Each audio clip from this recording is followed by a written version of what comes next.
नागसेन 20 वर्षाचे झाल्यानंतर त्या कोटीशत अर्हतांनी आयुष्मान नागसेनची उपसंपदा केली. त्यानंतर आयुष्मान नागसेन आपल्या उपाध्यायाबरोबर भिक्षाटनासाठी गावात गेले. त्यावेळी आयुष्मान नागसेनच्या मनात विचार आला की माझा उपाध्याय तुच्छ आहे, अगोदरच मला अभिधम्म शिकविला. तेव्हा आयुष्मान रोहन यांनी आपल्या ध्यानबळाने नागसेनचा विचार जाणून म्हणाले, नागसेन, असा विचार करणे ठीक नाही. नागसेन विचार करतो की हे तर आश्चर्य आहे, फार अद्भुत आहे. माझे आचार्य ध्यानबळाने दुसऱ्याच्या मनातील गोष्टी जाणतात. खरोखरच माझे उपाध्याय फार मोठे विद्वान आहेत. मी त्यांची क्षमा मागितली पाहिजे. बनते, मला क्षमा करा. असा विचार कधीच करणार नाही. आयुष्मान रोहन म्हणतात की मी असा क्षमा करत नाही. सागल नावाच्या नगरात मिलिंद नावाचा राजा राज्य करतो. तो गुंतागुंतीचे प्रश्न विचारून भिक्खू संघाला खाली पाहायला लावतो.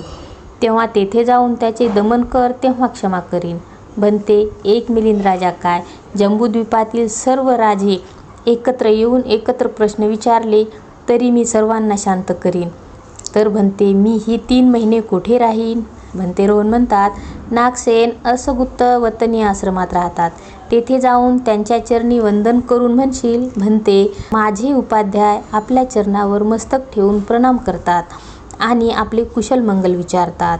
ही 3 महिने आपल्याजवळ राहण्यासाठी पाठवले आहे.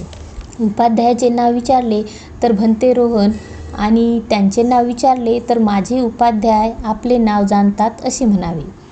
आयुष्मान नागसेन बनते रोहन यांना प्रणाम आणि प्रदक्षिणा करून चारिका करत करत आयुष्मान असगुत्ताच्या आश्रमात पोहोचला आणि त्यांना प्रणाम केला आणि म्हणाला, बनते, माझे उपाध्याय आपल्या चरणावर मस्तक ठेवून प्रणाम करतात आणि आपले कुशल मंगल विचारतात.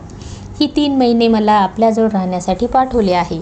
असगुत्तांनी विचारले, तुझे नाव काय आहे आणि तुझ्या उपाध्यायाचे नाव काय आहे? तेव्हा नागसेन म्हणतो, माझे नाव नागसेन आहे आणि माझे उपाध्याय रोहन महाथेर आहेत. असगुत्त विचारतात, मग माझे नाव काय? तेव्हा नागसेन म्हणतो, आपले नाव माझे उपाध्याय जाणतात.